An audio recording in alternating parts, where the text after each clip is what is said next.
Welcome to சாமி சமையல்.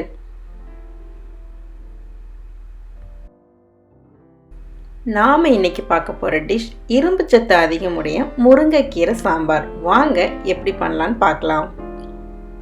முருங்கைக்கீரை சாம்பார் பண்ண தேவையான பொருட்கள்: 1 கப் முருங்கைக்கீரை, துவரம்பருப்பு 150 கிராம், சாம்பார் தூள் 1½ டேபிள் ஸ்பூன், பெரிய வெங்காயம் நறுக்கியது 1, மாங்காய் சிறிது சிறிதாக நறுக்கியது 5 துண்டுகள், தக்காளி பழம் 1, புளி பெரிய நெல்லிக்காய் அளவு, தேங்காய் 3 துண்டுகள், கடுகு, பெருங்காயத்தூள், உப்பு, மஞ்சள் தூள் மற்றும் எண்ணெய். குக்கர்ல பருப்பை கழுவி எடுத்துக்கலாங்க. எவ்வளவு பருப்பு எடுக்கிறீங்களோ அதோட 2½ பங்கு தண்ணி ஊற்றி வேக வச்சா போதுமானது. அது கூட நறுக்கி வச்ச தக்காளி பழம், உப்பு, பெருங்காயத்தூள், மஞ்சள் தூள் நீங்க சேர்த்துக்கோங்க. ஏன்னா என்னுடைய சாம்பார் தூள்ல மஞ்சள் தூள் இருக்கிறதுனால நான் தனியா போடல. இதெல்லாம் போட்டு நாம பருப்பை வேக வச்சு எடுத்துக்கலாங்க. பாருங்க, பருப்பு நல்லா வெந்துருச்சு. வேக வச்ச பருப்பை நாம இப்ப ஒரு பாத்திரத்துல மாத்திக்கலாம். இதுக்கப்புறம் தேவையான அளவு தண்ணி அதோட சேர்த்துக்கலாங்க.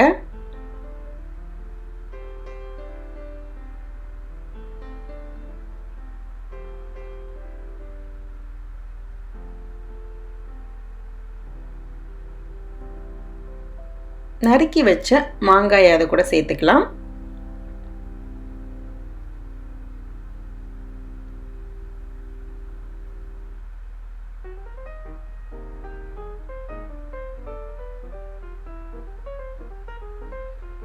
நாம சாம்பார் தூளை தண்ணியில கரைச்சி இதோட நம்ம சேர்த்துக்கலாம்.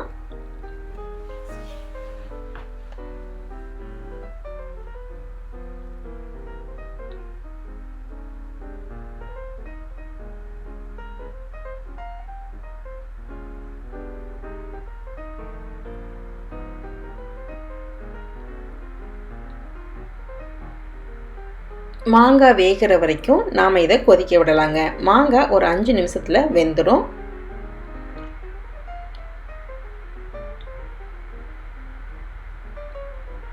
இது கூட நாம கரைச்சி வச்சிருக்க புளி தண்ணியை சேர்த்துக்கலாம்.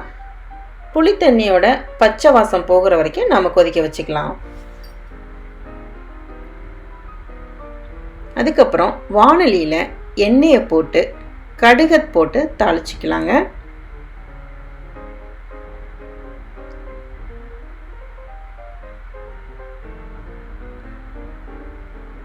கடுகு பொரிஞ்சதும் நாம வெங்காயத்தை போட்டு வதக்கிக்கலாம்.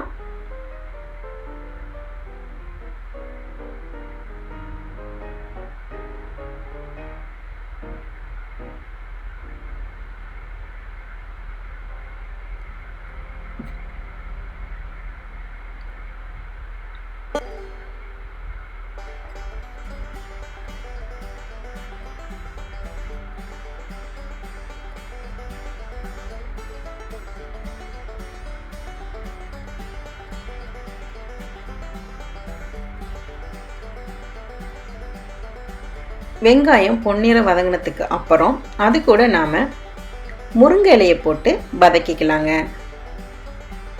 முருங்கை இலை வதங்குறதுக்கு ஒரு 2லேருந்து 3 நிமிஷம் ஆகுங்க. அவ்வளோதான். ரொம்ப வதக்குனீங்கன்னா கசப்பாயிடும். அதோட பச்சை வாசனை போற வரைக்கும் நம்ம வதக்கி எடுத்துக்கலாம்.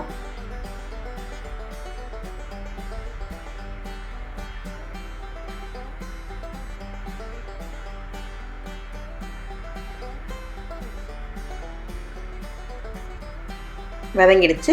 இது கூட நாம தேங்காய் பூ சேர்த்துக்கலாம். தேங்காய் பூவை நீங்கள் நேரடியாக சாம்பார்லேயும் கலந்துக்கலாம். இல்லைன்னா இது கூட கொஞ்சம் சேர்த்து ஒரு வதக்கிட்டு நாம் இதை இப்போ அந்த கொதிக்கிற சாம்பாரில் கலந்துக்கலாங்க.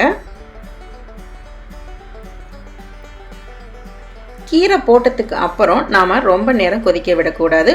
ஒரு நிமிஷம் கொதிக்க வச்சா போதுமானது. நீங்கள் ரொம்ப நேரம் கொதிக்க விட்டீங்க அப்படின்னா கசப்பாயிடும் கீரை. ஒரு நிமிஷம் கொதிக்க வச்சு மூடி வச்சிட்டிங்கன்னா அந்த சூட்லயே கீரை நல்லா வெந்துடுங்க.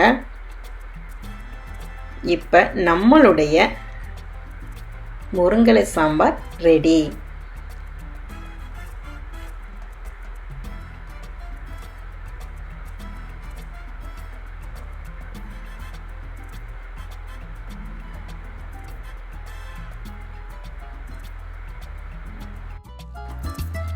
என்னங்க ஒரு சிம்பிளான சூப்பரான சுவையான முருங்கைக்கீரை சாம்பார் எப்படி பண்ணதுன்னு பார்த்தோம். இந்த முருங்கைக்கீரை சாம்பார் பண்ணும் பொழுது 3 விஷயம் நம்ம ஞாபகத்தில் வச்சுக்கணும்.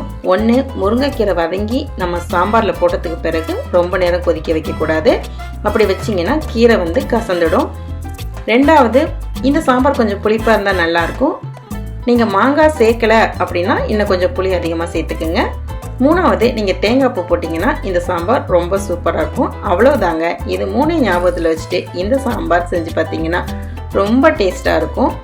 இந்த ரெசிபி உங்களுக்கு பிடிச்சிருந்துச்சுன்னா லைக் பண்ணுங்கள், ஷேர் பண்ணுங்கள், கமெண்ட் பண்ணுங்கள், மறக்காமல் சப்ஸ்கிரைப் பண்ணுங்கள்.